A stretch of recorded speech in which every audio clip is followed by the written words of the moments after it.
All right, let's just get right into it. The SAT grammar section, it's not really a test of how well you know English. Think of it more like a game filled with these super specific, totally predictable traps. And today, you're going to learn the rules of that game so you can stop falling for those traps and just start crushing it. This whole game really just boils down to two things: placement and balance. And I love how the source material puts this. It says, if either breaks, the SAT smells blood. Seriously, it's designed to catch you off guard. So, what are these two principles? Well, we call them modifiers and parallelism, and trust me, we're going to master them right now. So let's tackle trap number one, messy modifiers. The rule here is actually super simple. Your words have to sit right next to the thing they describe. That's it. Descriptions have to be neighbors with what they're describing. So, what happens when they're not? Let's take a look. Okay, so what even is a modifier? Don't let the name fool you. It's just a fancy word for a description. Simple, right? But here's the thing. The SAT absolutely loves to take that description and stick it in the wrong spot. And when it does, the sentence becomes totally illogical or, and this is my favorite part, unintentionally hilarious. And here's a pro tip for you. The SAT is never trying to be funny. So if you read a sentence and it sounds completely ridiculous, you can be almost 100% sure it's the wrong answer. All right, let's look at a classic example of this. So, picture a sentence that starts with the phrase walking through the lab. Now, the rule is that description, walking through the lab, it has to describe whatever subject comes right after the comma. So, what happens if the sentence says, the results were surprising? Which leads us to the only logical question you can ask. Wait, are the results walking? Do the results have little legs and they're just taking a stroll through the lab? No, of course not. That's absurd. And that is what we call a dangling modifier. That description, walking through the lab, is just left hanging there, attached to completely the wrong thing. And boom, the logic of the sentence just falls apart. And here is the fix, and it's so beautifully simple. All you have to do is put the right noun right after the comma. Walking through the lab, the researchers. See? Now the modifier is describing the people who are actually doing the walking. And just like that, the logic is fixed. It really is that simple. But, okay, the SAT can get way sneakier than that. Check this out. What's the difference between saying she almost solved all the problems versus she solved almost all the problems? Think about it. Almost solved means she tried, but got 0 of them right. But solved almost all means she got like 9 out of 10. That one tiny word, almost, completely flips the meaning depending on where you put it. That's the sneaky stuff you gotta watch for. So here is your 3-step mental checklist for test day. This is your secret weapon. Step 1, find that opening description and ask yourself, okay, who or what is actually doing this? Step 2, look right after the comma. Is that person or thing sitting right there? And step 3, this is your fail-safe. Ask yourself, does the sentence say something completely stupid? If it does, you know it's wrong. Cross it out, move on.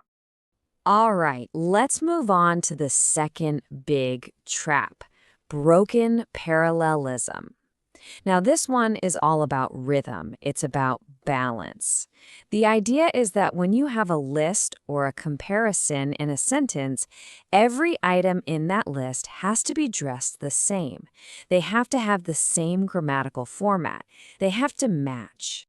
I mean, just listen to this. If I say a course focuses on reading, writing, and how to analyze texts, can you hear that? It just kind of clunks to a halt at the end. You've got ing, and then this whole phrase, how to analyze. Now listen to the corrected version. Reading, writing, and analyzing. Ah, so much better. That ing pattern, it's clean, it flows. That is parallelism. And get this, there are specific trigger words that should set off alarm bells in your head. Think of these as flashing red lights. Whenever you see words like and or these little pairs like both and not only but also, your brain should immediately go, okay, check for parallelism. Whatever grammatical structure is on one side of that trigger, you have to have the exact same structure on the other side, no exceptions. And here is a favorite SAT trick that uses this concept. They love to mess up comparisons. For example, a sentence might say, the salary of engineers is higher than teachers.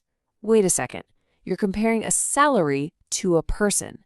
That's money versus people. It makes no sense. The fix is to compare apples to apples.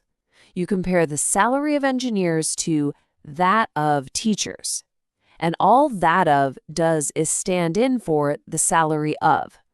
It makes the comparison logical and precise. And on the SAT, precision is everything. Okay, so let's talk about a real test day scenario. The clock is ticking down, you're stuck between two answer choices, and you just aren't sure. What do? Well, there's a little something I like to call the high scorer shortcut.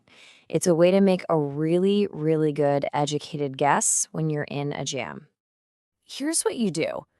When you're in doubt, just look for the answer that looks the cleanest.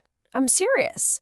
The correct parallel answer choices tend to look really tidy and consistent. They don't mix and match different kinds of phrases. The wrong answers, they often look chaotic. A jumble of verbs here, nouns there, different clauses all over the place. Trust your gut. A lot of the time, the cleanest looking, most balanced option is the right one. All right, let's bring this all together. We've gone deep on the two biggest traps the SAT sets for you again and again. But what's the big idea here? What are they really testing you on when they throw these questions at you? Here it is. This is the absolute core of it all. When the SAT gives you a modifier question, it's a test of one thing, logic. Does this sentence actually make sense in the real world?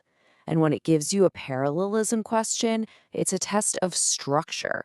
Does the grammar line up and stay consistent? That's it. The entire grammar game is just logic and structure. And once you really get this, once it becomes second nature and you start spotting these errors automatically, something incredible happens. Your confidence just goes nuclear. You're not guessing anymore. It feels like you're seeing the code behind the test, like you're in on the secret. And look, this isn't just about playing defense and avoiding mistakes. This is an offensive strategy. Seriously, mastering these two concepts is the single fastest way to take the writing and language section, the one that trips up so many students, and turn it into your highest score on the whole test. So there you go. You have the code. You have the keys to the kingdom. Now you can see the traps before you even fall into them. So the only question left is, what are you going to do with this?